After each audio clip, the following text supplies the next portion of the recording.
இந்த சமூகத்தில் எதெல்லாம் மரியாதைக்குரிய இல்லாததோ, எதெல்லாம் மதிக்கப்படாததோ, எது கேவலமானதோ, எது கேடுகெட்ட தனத்தை செய்யக்கூடிய ஒரு இதோ, அவர்களை விஐபிகளாக கொண்டாந்து அந்த ஷோவில் சேர்த்துருவான். புரியுதா? ஒரு எம்பிபிஎஸ் எம்எஸ் முடித்து கோல்டு மெடலிஸ்ட் ஒரு டாக்டர், ஒரு லேடி உள்ள வர முடியாது. ஒரு இஸ்ரோ சயின்டிஸ்ட்டு இவன் கூப்பிட்டாலும் வரமாட்டாங்க. அது வேறு. அறிவாளிகள் யாரும் அந்த நிகழ்ச்சிக்கு போக மாட்டாங்க. இஸ்ரோ சயின்டிஸ்ட் இருக்காங்க. இப்போ கூட ஒரு பெண் சயின்டிஸ்ட் இங்கே நம்ம இஸ்ரோவில் முக்கியமாக அந்த சந்திராயன் ப்ராஜெக்டில் இருக்காங்க. கூப்பிட்டு பார்ப்போம், கூப்பிட மாட்டான். இல்லை மிகப்பெரிய சாதனையாளர்கள், ஒரு ஃபெமிலியரான, ஒரு நேர்மையான, ஏன்னா இப்போ உமான், ஒரு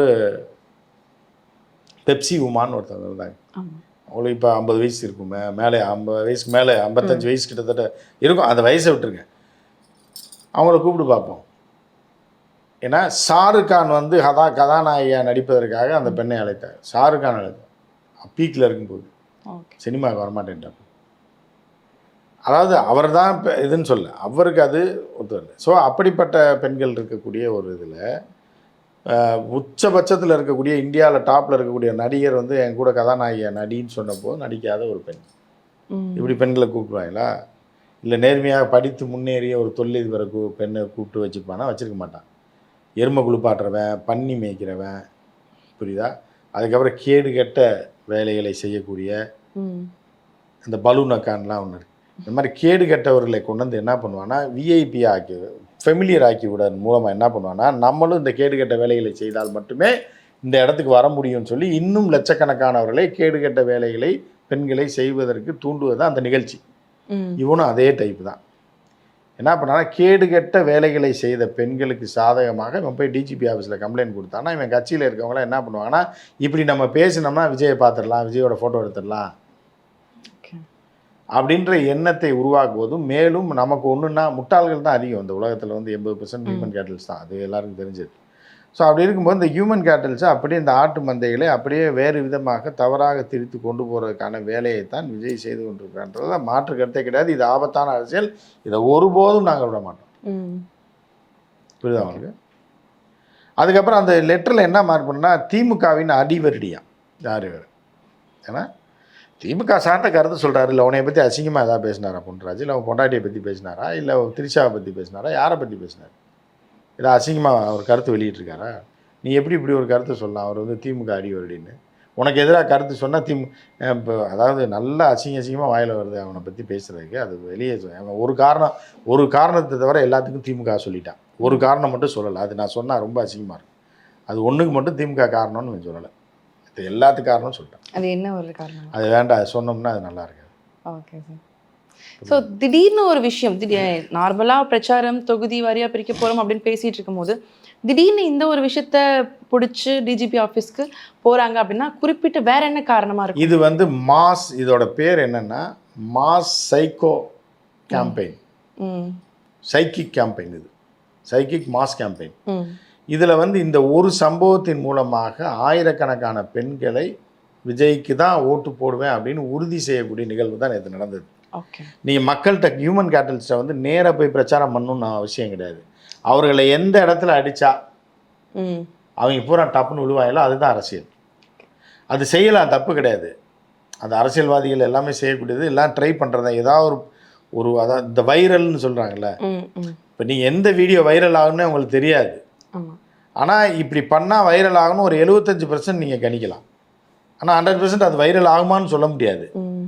ஸோ அது மாதிரி இது ஒரு வைரல் அரசியல் சம்பவம் தான் விஜய் செஞ்சது நேற்று. புரியுதா? எங்கே தட்டினா இது பூரா சரிஞ்சு விழுகும், மீதி உள்ள கூமுட்டையெல்லாம் சரிஞ்சு விழுகுன்றதுக்கான ஒரு ட்ரையல் தான் நேற்று பார்த்தது. 4 தற்குறிகளுக்காக கேடுகெட்ட கருத்துக்களை பதிவு செய்த பெண்களுக்காக போகும்போது என்ன ஆகும்னா, மீதி உள்ள அந்த தற்குறிகள்லாம் இருக்குல்ல, உறுதி செய்திடும் இந்த ஓட்டை. போய் பிரச்சாரம்லாம் பண்ண வேண்டாம்.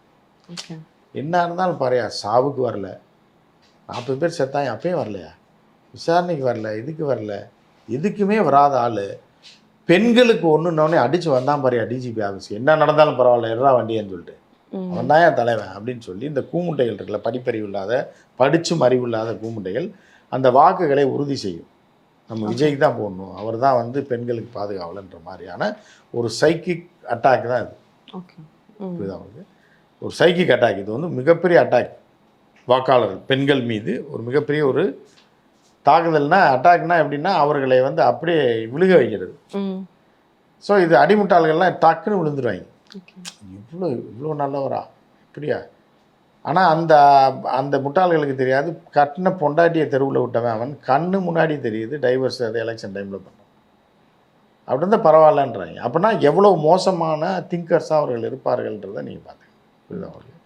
ஸோ இதுதான் வந்து விஜயோட இந்த ஸோ இதனால் வந்து பெண்கள் ஓட்டு அதிகரிக்குமா சார்? பெண்கள் ஓட்டு அதிகரிக்காது, உறுதிப்படுத்துறது. முட்டாள் பெண்களை உறுதிப்படுத்துறது. அன்னைக்கு பேட்டியில் ஒரு பொண்ணு சொல்கிறான், அவளுக்கு அவள் புருஷனுக்கு அடித்தடி சண்டை. விஜய் அண்ணா ஆட்சிக்கு வந்துட்டாருனாக்கா, விஜய் அண்ணா ஆட்சிக்கு வந்து உன் புருஷனையும் உனையும் உட்கார வச்சு கட்ட பஞ்சாயத்து பண்ணுவான். என்ன பண்ண, என்ன எவ்வளோ அறிவு இருக்குன்னு பாருங்க, எவ்வளோ நாலேஜ் இருந்தால் அவள் அப்படி சொல்லுவான்னு பாருங்க. என் குடும்பத்தில் உள்ள பிரச்சனைனா விஜய் அண்ணா ஆட்சிக்கு வந்துட்டாருன்னா என் குடும்ப பிரச்சனை தீர்ந்துன்னா உன் எத்தனை குடும்ப பிரச்சனையை விஜய் தீர்த்து வச்சிருக்கான் இன்னொரு. அப்போ இவ்வளோ பெரிய அடிமுட்டாள்களை வைத்துக்கொண்ட ஒரு கூட்டம் இருக்குது அப்படிங்கும்போது, அந்த கூட்டத்திற்கு வாக்குகள் இருக்குது அப்படிங்கும்போது அது மிக ஆபத்தானது. புரியுதா உங்களுக்கு? ஒரு எம்பிபிஎஸ் படித்த டாக்டருக்கும் ஒரு ஓட்டு தான். அந்த தற்குறி ஒருத்தி பேசினான்ல, அண்ணனாகவும் இருப்பேன் பொண்டாட்டியாகவும் இருப்பேன், அவளுக்கும் ஒரு ஓட்டு தான். அப்போ தேர்ந்தெடுக்கக்கூடியவர்கள் யார் அப்படிங்கும்போது இந்த கேடு கெட்டவங்களுக்கும் ஒரு ஓட்டு தான் இருக்குது. அப்போ இந்த கேடு கெட்டதெல்லாம் சேர்ந்து ஒரு கேடு கெட்டதை தேர்ந்தெடுத்துட்டோன்னா நம்மளும் தான் அந்த நாட்டில் வாழணும், நம்ம ஊரை விட்டு ஓட முடியாது. ஸோ இதை தடுப்பது ஒவ்வொரு தமிழர்களுடைய கடமை. எவன் பாஜகவுக்கு ஓட்டு போட்டால் கூட கொள்கை ரீதியான மாற்றங்கள் தான், தப்பு கிடையாது. முஸ்லீம் லீக் ஓட்டு போட்டாலும் தப்பு கிடையாது, கொள்கை அவர்கள் எவனையும் கெடுக்கணும்லாம் வரல.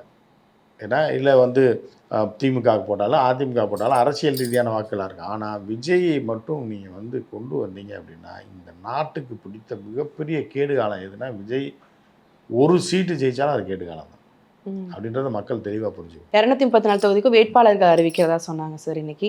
பட் வந்து அந்த ஞாயிற்றுக்கிழமை மாறி இருக்கு. ஸோ வேட்பாளர்கள் எந்த அளவுக்கு ஸ்ட்ராங்காக கொடுப்பாங்க அப்படின்றத எப்படி சொல்றீங்க? ஸ்ட்ராங்காக இது என்ன டீயாமா ஸ்ட்ராங்காக? இல்லை சார், ஆக்சுவலி வந்து நிறைய பேர் வந்து இந்த வேட்பாளர்கள் இந்த தொகுதிக்கு வராங்க அப்படின்னா மக்களுக்கு வந்து ஒரு நம்பிக்கை. அப்படி யாருமே அந்த கட்சியில் இல்லையேம்மா, வேட்பாளரே இல்லை. அப்புறம் எங்கே ஸ்ட்ராங்கான வேட்பாளர் வேணும்? கணக்குக்கு 234 தொகுதிக்கு 234 பேர் இல்லை, அப்புறம் எங்கே ஸ்ட்ராங்கான வேட்பாளர் எங்கே கொடுக்கும்? அந்த 3 பேர் பேட்டி கொடுத்துச்சுல, அதுதான் ஸ்ட்ராங்கான வேட்பாளர், ஃபெமிலியரான வேட்பாளர். அவங்க இல்லை, அது 3 4 இருந்துச்சு. அந்த 4 5க்கு 5 இடத்துல கொடுத்துட வேண்டியதான். மீதி இந்த 5 பேர் ஆஃபீஸில் இருக்காங்க, அவர்களுக்கு கொடுத்துட வேண்டியதான். ஓகே. ஸோ மக்களுக்கு வந்து ஓகே இந்த வேட்பாளரை நம்ம தொகுதிக்கு வந்தால் நல்லாயிருக்கும் அப்படின்னு சொல்லி மக்கள் விருப்பப்படுறாங்க அப்படின்னா அது தாவேக்கால இருந்து கிடைப்பாங்களா? 230 தாவேக்கால எங்கேயுமா கிடைப்பாங்க? தாவேக்கால எவனா ஒரு தற்கொலை நிற்பது, மதுரையிலும் விஜய், திருச்சியிலும் விஜய், கரூரிலும் விஜய், திருநெல்வேலியிலும் விஜய், ராமநாதபுரத்தில் விஜய், ஆனால் பிரிச்சுட்டு தான் சொல்கிறாங்களே சார் அப்படின்னு சொல்லிட்டு ஏதாவது தற்கொலை நிற்க வைப்பான். அதான் பண்ணுவாங்க. எல்லாமே 234 தொகுதிக்கும் வேட்பாளர்கள் ரெடியாக இருக்காங்கன்றதே அறிவிச்சிட்டாங்க. அது இருக்க மனிதன் வேட்பாளன்ற யார்? ஒரு மனுஷன் உயிரோடு வேணும், போய் கையெழுத்து போட்டால் எலெக்ஷன் கமிஷனில் ஏற்றுக்கும். ஓகே. ஆடு மாடு கோழி எல்லாம் கொண்டு போனால் ஏற்றுக்க மாட்டான். உயிரோடு ஒரு மனுஷனை கொண்டு போய் நிறுத்தி அவன் கையெழுத்து போட தெரிஞ்சால் போதும், இல்லை கை நாட்டு வைக்க தெரிஞ்சால் அவன் தான் வேட்பாளர், அதை எலெக்ஷன் கமிஷன் ஏற்றுக்கும். ஸோ அந்த மாதிரி எவனையா பிடிச்சி நிறுத்த வேண்டியதான். ஓகே. ஸோ இன்னொரு பக்கம் என்ன விமர்சனம்னா, ஜெயலலிதா அவர்கள் வந்து ஒரு பிரச்சாரம் ஸ்டார்ட் பண்ணுறதுக்கு முன்னாடி, ஸோ சில விஷயங்கள் ஸ்டார்ட் பண்ணுறதுக்கு முன்னாடி ஜோதிடம் வந்து பார்த்து ஆரம்பிப்பாங்க அப்படின்னு. ஸோ அதே மாதிரி விஜய் அவர்களும் இப்போ வந்து ஜோதிடம் பார்த்து சில விஷயங்கள் ஆரம்பிக்கிறதா வந்து தகவல் வெளியாகிருக்கு. ஸோ ஜெயலலிதா பாவனையில் பண்ணுறாங்க, ஜோசியம் பார்த்து ஆரம்பிக்கிறாரோ இல்லை கைரேகை பார்த்து ஆரம்பிக்கிறாரோ அது பிரச்சனை கிடையாது. விஜய்னால் ஏற்படக்கூடிய தீமைகள் இருக்குல்ல, அதுக்கு தான் ஜோசியம் பார்க்கணும், சீட் எடுத்து பார்க்கணும். விஜய் எப்படி அரசியல்லேருந்து வெளில தள்ளுறது? ஏன்னா விஜய் நடிக்கிறத பற்றிலாம் என்ன இலவோ பண்ணிட்டு போட்டோம். அரசியலில் விஜய் இருந்தால் அது தமிழ்நாட்டுக்கு கேடு, விஜய்க்கு மட்டும் கிடையாது. விஜய் நடிக்கிறது வந்து விஜய் கேடு, விஜய் ரசிகர்களுக்கு கேடு. விஜய் அரசியலுக்கு வந்தால் தமிழ்நாட்டுக்கே கேடு. அதனால் விஜய் அரசியலில் நடிக்காமல் இருக்கிறது நமக்கு நல்லது. சாரி, விஜய் வந்து அரசியலுக்கு வராமல் இருக்கிறது தமிழ்நாட்டு மக்களுக்கு நல்லது.